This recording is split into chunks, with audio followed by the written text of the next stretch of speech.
Hi students and friends and viewers, welcome to this channel Satish Keys. I am B. Satish Kumar, lecturer in chemistry, Government Degree College Man, Srikakulam. ఈ రోజు మనం second BSc chemistry hydroxy compound అనే పాఠ్యాంశంలోని పినకోల్ పినకలోన్ rearrangement చర్య గురించి మనం ఈరోజు నేర్చుకుందాం. So ముందుగా పినకోల్ అంటే ఏంటంటే డైటెర్షరీ 1,2 డయోల్నే మనం పినకోల్స్ అంటాము. పినకలోన్ అంటే మనకు ఒక కీటో కాంపౌండ్. సో మనం ఎలా చెప్తాము ఈ రీఅరేంజ్మెంట్ రియాక్షన్ అంటే, సో పినకోల్ను విలీన ఆమ్లాలతో వేడి చేస్తే మనకి పునరామరిక చర్య జరిగి పినకలోన్ ఏర్పడుతుంది. ఈ చర్యనే పినకోల్ పినకలోన్ రీఅరేంజ్మెంట్ చర్య అంటాం. ఇందులో మనకి ఆల్కైల్ గ్రూపు పునరామరిక చెందుతుంది. సో ముందుగా మనం చర్యను చూద్దాం. సో పినకోల్ అంటే ఏం చెప్పాము, డైటెర్షరీ 1,2 డయోల్ని మనం పినకోల్స్ అంటాం. డైటెర్షరీ 1,2 డయోల్స్. డైటెర్షరీని ఎందుకు అంటాం, సో 2 టెర్షరీ కార్బన్స్ కలిగి ఉంటుంది. సో మనం ఇది 1,2 డయోల్, ఇది 1-2 కార్బన్స్ మీద మనకి OH గ్రూపులు ఉన్నాయి కాబట్టి దీన్ని డయోల్ అంటాం. సో ఇక్కడ కార్బన్స్ మనం చూస్తే this is called tertiary carbon, this is also tertiary carbon. So అందువల్ల మనం పినకోల్ ఏమంటామంటే డైటెర్షరీ 1,2 డయోల్ అంటాం. So this is called pinacol, this is called pinacol. So ఈ పినకోల్ని విలీన ఆమ్లాలు అంటే ఇక్కడ మనకి డైల్యూషన్ ఉంటుంది, ఆమ్లంకి కాన్సన్ట్రేషన్ యాసిడ్ కాదు. ఒక 30% H2SO4 మనం తీసుకుంటే సో మనకి ఇది వేడి చేస్తే మనకి పునరామరిక చెందుతుంది. పునరామరిక చెందడం అంటే అణువులోనే ఒక భాగం ఇంకొక దగ్గరని విడిచిపెట్టి ఇంకొక దగ్గర చేరుతుంది. టోటల్గా మనకి రీఅరేంజ్ అవుతుంది ఆ మాలిక్యూల్లో. ఎటువంటి వేరే పదార్థం ఏమి అందులో ఇన్వాల్వ్ అవ్వదు, జస్ట్ రీఅరేంజ్ అవుతుంది. సో ఇక్కడ ఆల్కైల్ గ్రూప్ వచ్చేస్తుంది, అదే మనం చూద్దాం. పినకలోన్ వస్తుంది. ఎలా వస్తుంది పినకలోన్ అంటే, సపోజ్ RCR. సో ఇక్కడ R ఇక్కడికి వచ్చేస్తుంది, ఈ కార్బన్ కనుక వచ్చేస్తుంది.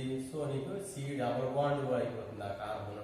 సో R వస్తుంది. దీన్నే మనం ఏమంటామంటే పినకలోన్ అంటాం. పినకలోన్ ఈజ్ ఏ కీటోన్, మనకు ఒక కీటో కాంపౌండ్. కీటోన్, పినకలోన్ అంటే ఒక కీటోన్.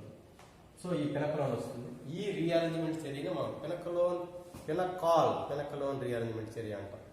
సో ముందుగా మనం ఈ రియాక్షన్ యొక్క ఈక్వేషన్ మనం చూడడం జరిగింది. సో దాని యొక్క మెకానిజం మనం చూద్దాం. సో మెకానిజంలో మనం ఆమ్ల సమక్షంలో జరిగే పునరామరిక చర్య ఇది. అదే ఒక ఇందులో వచ్చే ఇంటర్మీడియట్ ప్రొడక్ట్ కూడా ఏంటి వస్తుందంటే కార్బోక్యాటయాన్స్ వస్తాయి. సో అది ఎలా జరుగుతుందో చూద్దాం. ఫస్ట్ స్టెప్ 1లో ఏం చేస్తామంటే ప్రోటీనేషన్ చేస్తాం, ప్రోటీనీకరణం చేస్తాం. ప్రోటీనేషన్ ఆఫ్ పినకోల్ని ప్రోటీనేషన్ చేస్తాం. ప్రోటీనేషన్కి మనం ఏం చేయాలి, ప్రోటీనేషన్కి ఇక్కడ మనం ఏం వాడతాము, ప్రోటీనేషన్కి మనం ఆమ్లం వాడతాం. ఆల్రెడీ విలీన H2SO4 తీసుకున్నాం కదా, సో దాన్ని తీసుకుంటాం. విలీన H2SO4 తీసుకున్నాం కాబట్టి సో HSO4 రియాక్షన్ మైనస్ ఉండిపోతుంది. సో H+ ఇస్తుంది. సో H+ ఇవ్వడం వల్ల మనకి ఏమొస్తుందంటే ప్రోటీనేషన్ జరుగుతుంది. సో నీకు అప్పుడు ఏమొస్తుంది, ప్రోటీనేటెడ్ పినకోల్. సో దాన్ని మనం ఎలా రాస్తామంటే OH2+ అయింది. ఎప్పుడైతే OH2+ అయిందో అప్పుడు H2గా తొలగడానికి అవకాశం ఉంటుంది. ఎందుకంటే OH group is not a good leaving group, ఈజీగా తొలగిపోయే సమూహం కాదు OH. అందువల్ల దాన్ని మనం ప్రోటీనేషన్ చేసి మనకి తొలగించడానికి అవకాశం ఉంటుంది. సో నెక్స్ట్ స్టెప్ 2 చూద్దాం. ఆల్రెడీ ప్రోటీనేటెడ్ పినకోల్ వచ్చింది కదా. సెకండ్ స్టెప్ లో ఏం జరుగుతుంది, స్టెప్ 2లో elimination of water molecule, elimination of H2O తీసివేస్తాం. ఎప్పుడైతే O మీద పాజిటివ్ ఛార్జ్ వచ్చిందో దట్ రిజల్ట్ ఏం జరుగుతుంది తర్వాత స్టెప్లు అంటే బాండ్ బ్రేకింగ్ జరుగుతుంది, బాండ్ వీక్ అయిపోతుంది. ఎప్పుడైతే ఆక్సిజన్ మీద ప్లస్ ఛార్జ్ వచ్చిందో అప్పుడు నీకు ఏమొచ్చేస్తుంది, ఎలిమినేషన్ అయిపోయిన తర్వాత టు జనరేట్ ఏ కార్బోక్యాటయాన్, నీకు కార్బోక్యాటయాన్ వస్తుంది. H2O తీసాము, అప్పుడు ఏమొచ్చింది ఆ కార్బన్ మీద ఒక carbocation. This is called carbocation అంటుంది. ఏమంటాం, కార్బోక్యాటయాన్. ఎందుకంటే కార్బన్ మీద ఛార్జ్ ఉంది, లేకపోతే దీన్ని మనం కార్బోనియం అని కూడా అనొచ్చు. ఇయం అనే పదము ధనావేశం ఉన్నప్పుడు వస్తుంది. Carbonium or carbocation, first carbocation వస్తుంది. తర్వాత స్టెప్ 3లో ఏం జరుగుతుందంటే, స్టెప్ 3లో ఏర్పడిన కార్బోక్యాటియన్ రీఅరేంజ్ అవుతుంది. ఎలా అవుతుందంటే ఆల్కైల్ గ్రూప్ మార్పిడి చెందుతూ వేరొక కార్బోక్యాటియన్ కూడా ఫామ్ చేస్తుంది. ఎక్కడంటే ఆక్సిజన్ బంధించబడిన కార్బన్ మీద పాజిటివ్ చార్జ్ వస్తుంది. సో అది ఎలా వస్తుందో చూద్దాం. సో థర్డ్ స్టెప్ ఏంటంటే R- షిఫ్ట్ జరుగుతుంది. R- so R group shift జరుగుతుంది. చూద్దాం. సో థర్డ్ స్టెప్ లో మనకి ఆల్రెడీ సెకండ్ స్టెప్ లో ఏమొచ్చింది, కార్బోక్యాటియన్ వచ్చింది. ఇది మనకి ఏం జరుగుతుంది తర్వాత స్టెప్ లో 1,2 R షిఫ్ట్ అంట. షిఫ్ట్ అంటే మార్పిడి చెందుతుంది. అదే రీఅరేంజ్మెంట్ అన్నమాట. అదే మనకి ఇక్కడ మార్పిడి ఎలా చెందుతుంది, ఇక్కడ ఆర్ గ్రూప్ ఇక్కడికి వచ్చేసింది కార్బన్ మీద, అప్పుడు ఇంకొక కార్బోక్యాటైన్ వచ్చేసింది. ఎక్కడ వచ్చేసింది అంటే ఈ హైడ్రాక్సీ గ్రూప్ ఉన్నటువంటి కార్బన్ మీద మనకి ధనావేశం వస్తుంది. This is called second are group shift అయిపోయింది. సో దీన్ని మనం ఏమంటాం, కార్బోక్యాటైన్ అంటాం. కార్బోక్యాటైన్ 2 వస్తుంది. సో కంపేరిటివ్ గా ఈ కార్బోక్యాటైన్ కంటే ఈ కార్బోక్యాటైన్ స్టేబుల్. ఎందువల్ల అంటే ఇప్పుడు ఆక్సిజన్ మీద లోన్ పెయిర్ ఎలక్ట్రాన్స్ ఉన్నాయి కదా, ఇది ఈజీగా రెసొనెన్స్ లో పాల్గొంటుంది. అప్పుడు ఇంకొక రెసొనెన్స్ నిర్మాణం వస్తుంది. ఎలా వస్తుంది రెసొనెన్స్ నిర్మాణం, R C double bond OH plus next CR వచ్చింది. సో ఈ విధంగా స్టెబిలైజేషన్ జరుగుతుంది.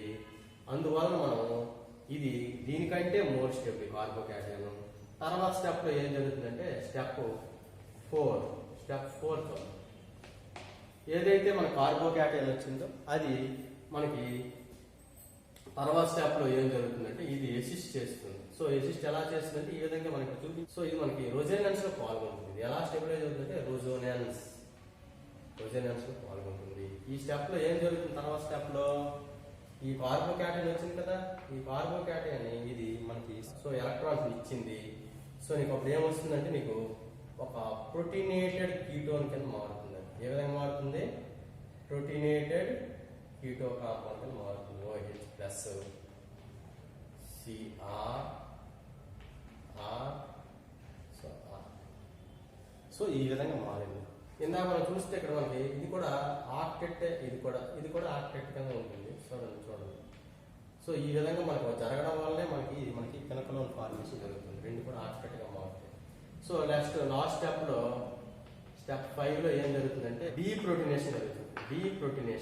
డీప్రోటీనేషన్ అంటే ఆల్రెడీ మనం స్టార్టింగ్ H+ కలిపి రియాక్షన్ స్టార్ట్ చేసాం, లాస్ట్ H+ తీసేస్తాం. ఆల్రెడీ రియాక్షన్ ఏముంది, HSO4- ఉంది రియాక్షన్ లో. So that HSO4- attacks this proton. So shifting of this bond on oxygen to form R C double bond O CR. So ఇది ఒక మనకి ketone. So ఈ ketone మనం ఏమంటామంటే కెనకలోన్ అని ఈ విధంగా మనకి జరుగుతుంది. సో కెనకోల్ ఇది విలీన ఆమ్ల సంశ్లేషణలో జరిగే చర్య. హీటింగ్ చేస్తాము, కార్బోక్యాటైన్ వస్తుంది, ఆల్కైల్ గ్రూప్ షిఫ్ట్ జరుగుతుంది. సో 5 స్టెప్పుల్లో మనకు రియాక్షన్ మెకానిజం జరుగుతుంది. సో ఫస్ట్ స్టెప్లో ప్రోటీనేషన్ చేసాం. So the step is protonation step. Second స్టెప్లో elimination of water molecule to form a carbocation. Third స్టెప్లో ఏర్పడిన కార్బోక్యాటైన్ ఆల్కైల్ గ్రూప్ షిఫ్ట్ జరుగుతుంది. సో అనదర్ కార్బోక్యాటైన్ 2 వచ్చింది. So that is stabilised by resonance. So తర్వాత స్టెప్లో ఏం జరుగుతుందంటే మనం ఇదే నిర్మాణం రాసాము. సో థర్డ్ స్టెప్లో మనం ప్రోటీనేటెడ్ కీటోన్గా మారింది. ఫైనల్ స్టెప్లో డీప్రోటీనేషన్ చేసాము. డీప్రోటీనేషన్ చేస్తే H+ తొలగిపోయింది. సో H2SO4గా తొలగిపోయింది. సో మన ఆమ్ల సంశ్లేషణ జరిగే పునరామరిక చేయాలి. సో మనకి కెనకోలోన్ వచ్చింది. ఈ విధంగా మనం ఈ కెనకోల్ రీఅరేంజ్మెంట్ రియాక్షన్ మనం చేస్తాం. Thank you students.